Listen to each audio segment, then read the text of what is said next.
Oke, Bang Angga, sebentar lagi ini kita kan akan memasuki masa liburan. Betul, liburan sekolah. Liburan sekolah nih. Pemerintah udah kasih diskon tol sama yang lain-lain, banyak insentif ya. Kalau Bang Angga nih apa yang dilakukan ketika masa liburan? Apakah liburan bersama anak istri atau apa nih? Pertama, saya pribadi, Bang Herli, orang yang suka traveling saya. Oke. Jadi saya dulu punya cita-cita itu memang pengen keliling dunia. Salah satu inilah ya bukan ambisi lah ya, spirit lah ya. Dan alhamdulillah Tuhan kasih kesempatan. Saya udah bisa berkeliling seluruh Indonesia ya. Pada waktu itu apa pekerjaan yang bisa membawa saya ke Indonesia gitu. Ternyata karena saya jadi pengurus HIPMI ya, di Sekjen juga sekarang, ya kebetulan punya kesempatan untuk keliling Indonesia. Jadi ya Tuhan baik banget sama saya gitu loh ya. Yang kedua ya saya waktu sejak lulus kuliah Bang Herli, waktu dulu ya zaman pasti penghasilan tuh pas-pasan ya, saya selalu cari-cari diskon untuk tiket-tiket pesawat. Ya. Dan saya selalu menargetkan 1 tahun itu ya saya datang ke 2 negara baru lah, 2 tujuan baru. Dan alhamdulillah ya Tercapai. terpenuhi setiap tahun. Jadi rencana saya bulan depan akan ke Afrika Selatan. Ada beberapa negara yang kita. Jadi ya itulah hobi saya, dan saya lihat ya potensi pariwisata di Indonesia cukup baik dan luas gitu ya. Dan tentunya harus bisa dioptimalkan ya. Jadi selama ini kan mungkin baru banyak 1-2 yang terkenal ya, Raja Ampat salah satunya, Bali. Tapi mungkin perlu beberapa tempat pariwisata lain ya memang juga secara infrastruktur mendukung ya. Dan tadi kalau disambung ke pertambangan, apakah daerah pertambangan itu bisa menjadi wisata gitu ya, atau tujuan? Artinya sebenarnya wisatanya wisata edukatif. Edukasi ya. Ya, jadi menurut saya sangat bisa sekali. Misalnya kayak di saya punya pertambangan ya di Kaltim Prima Coal ya, di KPC itu di Sanga-Sanga. Itu sangat terbuka juga untuk bisa dilihat proses reklamasi, bagaimana kita juga mengelola vegetasi alam di sana, mengelola satwa liar gitu yang ada di sana, orang utan gitu ya, wilayah konservasi. Jadi menurut saya ya sangat terbuka, ya mungkin seperti di Freeport ya, tambang dalam ya, itu kan bisa dilihat bagaimana teknologi. Jadi orang punya gambaran gitu loh, oh seperti ini loh, bagaimana mengelola, artinya supaya keputusan itu kalau informasinya lengkap atau komprehensif itu kan jadi clear ya. Kadang-kadang kan orang nggak ngertinya tapi so tahu yang mengibatkan apa komentar-komentarnya itu jadi seolah-olah paling benar sendiri gitu, padahal belum melihat realita di lapangan seperti apa. Ya, berarti tempat pertambangan itu bisa banget menjadi lokasi wisata. Bisa banget. Ya tinggal tadi kan artinya perlu pengelolaan ya yang secara profesional juga kan. Kalau nggak nanti kan bisa ini juga resiko tinggi juga kan, nanti kejebur kan di kolam itu misalnya atau gimana kan, resikonya juga besar juga. Tapi artinya ini bisa menjadi tadi wisata-wisata yang edukatif ya. Di samping misalnya menjelaskan proses industrinya, di sisi lain juga bisa menjelaskan begini loh, proses bagaimana mengembalikan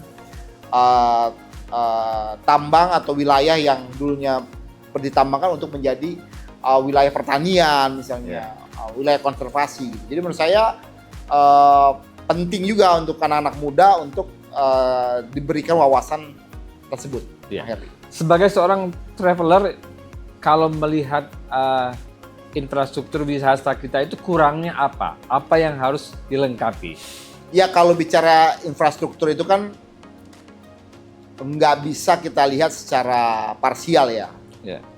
Tentunya ya kita inginnya semuanya proper ya. Tapi kan ada beberapa wisatawan juga yang sebenarnya senangnya tuh challenge gitu loh. Nggak harus semuanya ada gitu. Jadi kan memang harus dibagi daerah-daerah tertentu ya. Mungkin yang untuk suka tantangan, adventure ya mungkin mungkin kadang-kadang ada orang yang suka dengan keterbatasan infrastruktur yang ada, mereka mungkin bisa menjadi challenging ya. Makanya tadi kan perlu diatur daerah dan wilayahnya ya. Karena saya ada banyak tempat-tempat seperti misalnya di Nusa Tenggara Barat gitu kan. Itu kan jadi tempat juga GP ya kan. Jadi harus terkonek juga terhadap aktivitas-aktivitas MICE-nya juga ya kan, industri olahraganya, industri pertunjukannya juga gitu, sehingga bisa growth ya, seperti misalnya Bromo kan kita kenal jadi booming ketika ada jazz gitu loh. Jadi ya harus apa ya, ibaratnya ini harus komprehensif lah, industrinya harus bisa terkonek. Jadi bukan hanya menyajikan suatu tempat yang indah, tapi kalau nggak ada aktivitasnya kan juga jadi bingung orang mau ngapain gitu. Jadi aktivitasnya kan harus di-create. Ya itu yang bisa membuat lama tinggal bertambah. Betul. Jadi kan orang kan challenging, wah lama tinggal di daerah tertentu kan pendek gitu ya. Nah kalau makanya untuk bikin panjang kan harus dibikin kan aktivitasnya, sehingga juga mereka bisa spending juga gitu loh. Mungkin kalau hanya menikmati alam itu kan spendingnya kecil.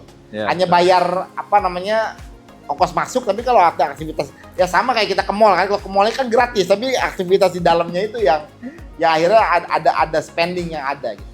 Ya, nah kan sering sekali ke luar negeri nih, setahun 2 kali plannya. Nah dari jalan-jalan ke luar negeri itu apa yang bisa dipetik pelajaran? Ya pertama memang nggak mudah ini untuk membuat suatu ekosistemnya. Kenapa Bali nggak terkalahkan ya, karena memang ekosistemnya udah hidup gitu. SDM-nya juga misalnya infrastrukturnya tadi kan, hotel, orang juga berinvestasi di sana, eventnya juga karena memang udah ada relasi budaya yang ada di sana, itu kan bisa menjadi menarik ya. Jadi menurut saya ya challenging-nya itu tadi menumbuhkan suatu ekosistem ya, dan memang kan ada berapa destinasi yang menjadi prioritas ya, mungkin kita juga nggak bisa terlalu banyak ya, harus juga lebih dikerucutkan lagi ya, mungkin ambil beberapa yang memang punya unggulan kompetitif dan komparatif, itu yang terus dikembangkan dan dipromosikan, dibundling juga mungkin dengan tiket-tiket pesawat ya, sehingga orang bisa